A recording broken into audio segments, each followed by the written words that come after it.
বঙ্গোপসাগরে ঘূর্ণাবর্ত, এবার বৃষ্টিতে ভাসবে দক্ষিণবঙ্গ, বজ্রপাতের আশঙ্কা। তো এ নিয়ে কি বলছেন আবহাওয়া দপ্তর এবং দক্ষিণবঙ্গের কোন কোন জেলায় বজ্রপাত সহ বৃষ্টি আসতে চলেছে, বিস্তারিত কিছু জানিয়ে দেবো এই ভিডিওর মাধ্যমে।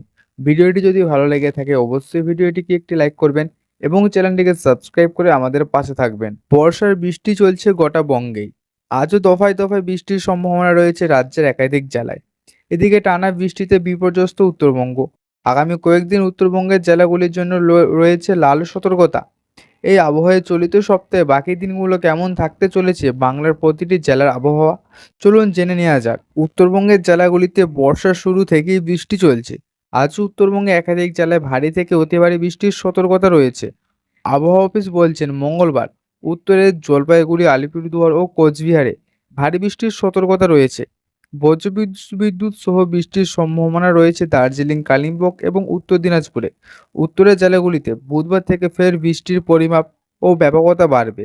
উত্তরবঙ্গে ভারী থেকে অতি ভারী বৃষ্টির সতর্কতা থাকবে এই সময়। প্রবল বৃষ্টি হতে পারে আলিপুরদুয়ার জেলায়।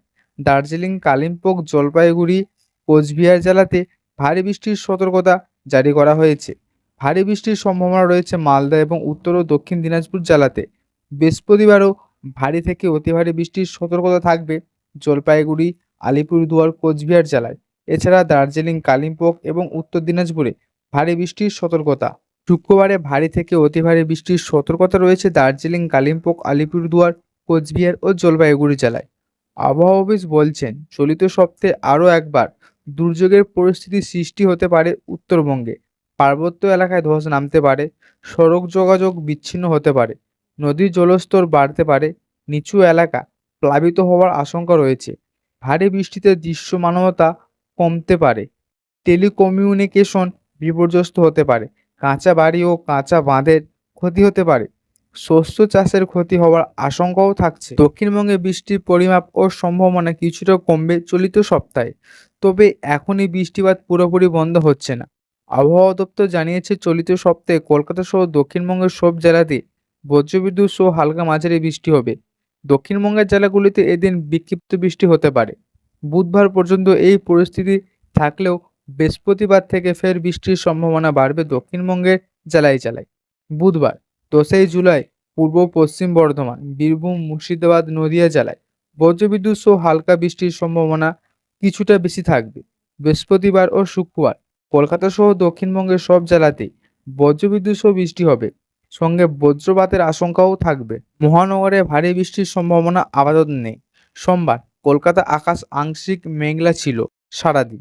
বাতাসে জলীয় বাষ্পের পরিমাপও ছিল বেশি, তাই আর্দ্রতাজনিত অস্বস্তি ছিল।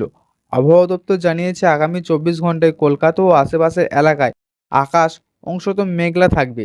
বৃষ্টি কিংবা বজ্রবিদ্যুতের পূর্বাভাস রয়েছে। সর্বোচ্চ ও সর্বনিম্ন তাপমাত্রা থাকতে পারে 33 ও 28 ডিগ্রি সেলসিয়াস। আবহাওয়া অফিস বলছেন বাংলা থেকে সরে গেছে মৌসুমি অক্ষরেখা। এই মুহূর্তে রাজস্থান থেকে শুরু করে জয়সলমীর, চিত্তোড়গড়, রায়সেন, মান্ডলা, রায়পুর হয়ে কলিঙ্গপত্তনমের বিস্তৃত রয়েছে মৌসুমি অক্ষরেখা, যার ফলে উড়িষ্যার উপকূল নিম্নচাপ সৃষ্টির সম্ভাবনা রয়েছে। এর প্রভাবে গাঙ্গেয় পশ্চিমবঙ্গে ভারী বৃষ্টি হতে পারে, তবে সেটা বৃহস্পতিবার থেকে বুধবার পর্যন্ত বৃষ্টির পরিমাপ কিছুটা কম থাকবে। বৃহস্পতিবার থেকে ফের বৃষ্টির সম্ভাবনা বাড়বে দক্ষিণবঙ্গের জেলাগুলিতে। আবহাওয়া অফিস জানিয়েছে পশ্চিম মধ্য বঙ্গোপসাগরে ঘূর্ণাবর্ত আপাতত পশ্চিম মধ্য বঙ্গোপসাগর ও উত্তর পশ্চিম বঙ্গোপসাগরে অবস্থান করছে। দক্ষিণ পশ্চিম দিকে ঝুঁকে এটি উত্তর অন্ধ্রপ্রদেশের উপকূল অবস্থান করছে। এর থেকে নিম্নচাপ সৃষ্টি হওয়ার সম্ভাবনা উড়িষ্যা উপকূল সংলগ্ন উত্তর বঙ্গোপসাগরে।